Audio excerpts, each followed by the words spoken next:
Salut à tous et bienvenue dans cette nouvelle vidéo. Alors j'ai déjà fait une vidéo retouche Lightroom. Sur cette vidéo, j'étais allé un petit peu vite sur les retouches pour les personnes qui avaient déjà un peu l'habitude de Lightroom. Aujourd'hui, on va revenir un petit peu sur les bases, mais je suis sûr que même si vous avez l'habitude de Lightroom, vous risquez d'apprendre d'autres trucs aujourd'hui. Donc aujourd'hui, on va pas du tout toucher au réglage de l'image. On va voir qu'en utilisant uniquement les outils Lightroom, on peut vraiment embellir une image. Je vais donc vous présenter aujourd'hui 3 outils Lightroom, ou peut-être représenter pour certains qui connaissent un petit peu déjà le logiciel, mais on va aborder aujourd'hui une manière de les utiliser à laquelle vous aurez peut-être pas forcément pensé. Et du coup, je suis certain que ça peut vous aider sur plein de vos photos. Personnellement, c'est des outils que j'utilise quasiment tous les jours dans mon métier. Bref, j'en dis pas plus, on va de suite passer sur l'ordi pour voir tout ça. C'est parti. Ok, donc nous voilà bien sur l'application de retouche Lightroom. Donc je vous ai sélectionné 2 anciennes photos que j'avais en stock. Celle-là est même pas en RAW, je l'avais plus en JPEG, mais c'est bien des photos brutes pour que vous compreniez bien du coup les outils qu'on va utiliser aujourd'hui. Donc on va s'attarder sur le premier outil qui se trouve ici, c'est l'outil pinceau. Donc vous avez, hop, comme ceci, une autre fenêtre qui vient s'afficher. Donc sous le pinceau, vous avez déjà des pré-réglages qui sont enregistrés tout ici. Donc on va s'attarder premièrement sur l'exposition. Donc comme vous le voyez, cette photo est sous-exposée et je shoote souvent comme ça. Vous allez comprendre pourquoi de suite. Je viens en fait cliquer directement sur la zone que j'ai envie de réexposer. Ça vient ici complètement rééclairer le visage de la modèle et je vais pouvoir l'ajuster petit à petit en fonction du rendu que je souhaite. Donc ça peut être positif comme négatif, hein. Mais ici, vu que je suis sous-exposé, je vais lui mettre du positif et ça va donc être super utile pour venir exposer des zones. Alors ça, c'est une petite astuce qui est très pratique aussi. Si vous remettez votre souris sans cliquer, sans rien faire, sur le point d'origine de votre pinceau, vous allez voir la zone de travail qui est ici, par exemple, réexposée. Donc je vais le faire en gros pour que vous ayez une idée. Hop, je vais venir donc réexposer tout mon modèle. Je peux bien sûr ajuster la taille, le contour, le débit. Donc voilà, je reviens ici, donc je change la taille avec le trackpad chez Apple. C'est assez facilement faisable. Et je viens réexposer tout mon modèle. Donc voilà, je suis passé en gros sur la modèle. Alors forcément, plus vous êtes précis, plus le résultat final va être de qualité forcément. Mais la petite astuce aussi, par exemple, vous voyez en bas sur la chaussure qui touche le sol, j'ai un petit peu dépassé. Donc je vais sélectionner l'outil effacer ici.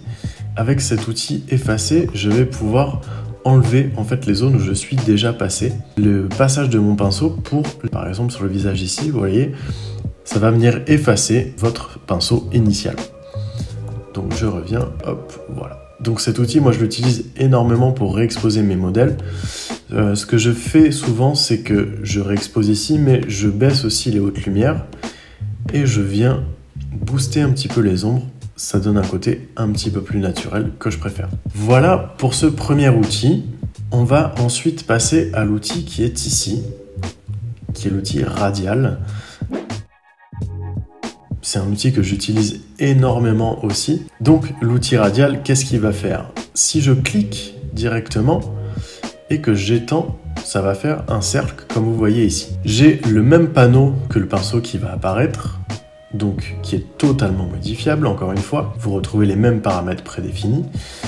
Je vais me remettre sur exposition. Ce cercle est bien entendu amovible. Vous pouvez le bouger, l'étendre, faire ce que vous voulez. Et là, vous voyez, si je mets ma souris par-dessus, le cercle va prendre en considération ce qui est à l'extérieur. Je l'utilise personnellement à l'inverse, donc je viens cliquer sur inverser ici. Et là, il va venir réexposer ce qui est dans le cercle.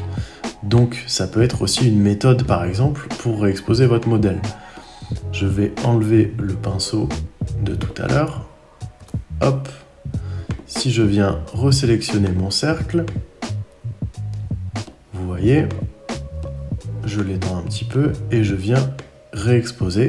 Ça marche aussi pas trop mal pour venir réexposer un modèle. Bien sûr, c'est beaucoup plus grossier. Vous voyez, il réexpose toute la zone. C'est moins axé sur le visage. Dans notre cas ici, c'est de la fumée, donc ça va. Mais c'est aussi une méthode pour réexposer un modèle. Mais c'est pas du tout là où je voulais en venir.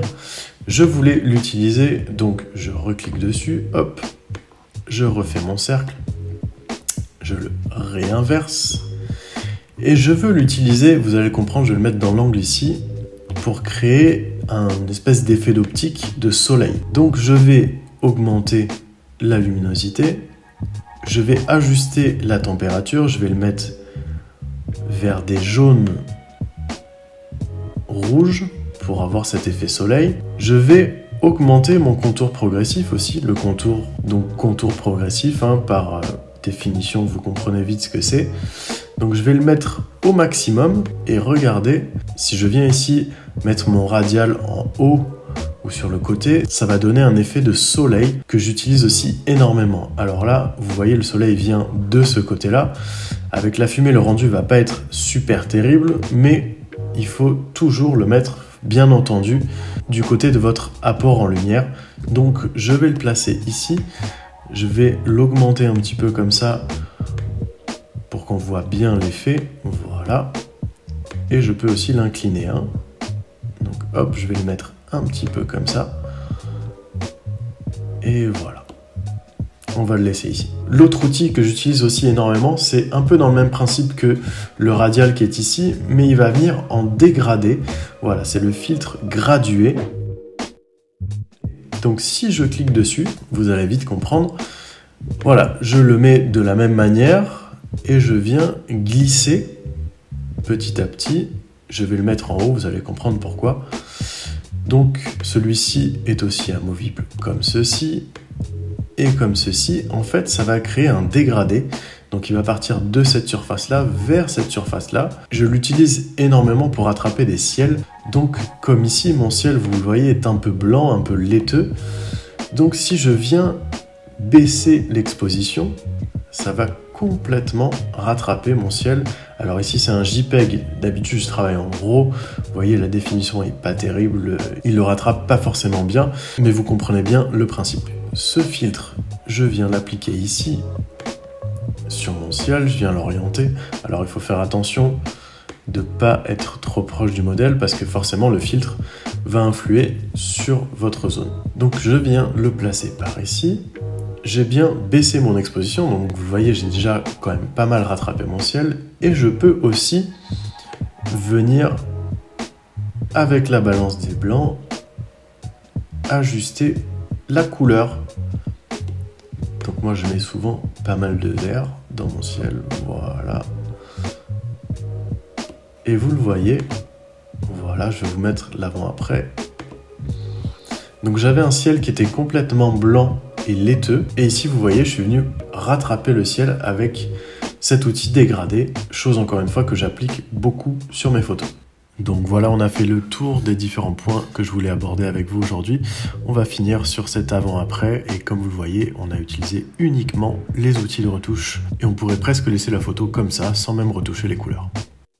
Voilà, on arrive donc à la fin de cette vidéo. J'espère que vous aurez appris 2-3 trucs et j'espère surtout que ça vous aidera sur vos prochaines photos. Je pense déjà à vous préparer une nouvelle vidéo, notamment j'ai des questions un petit peu sur le lissage de peau, comment le faire simplement sur Lightroom. Donc je vais vous préparer ça très prochainement. En attendant, je vous laisse faire plein de photos et vous entraîner même si on est en confinement et je vous dis à très bientôt. Ciao ciao.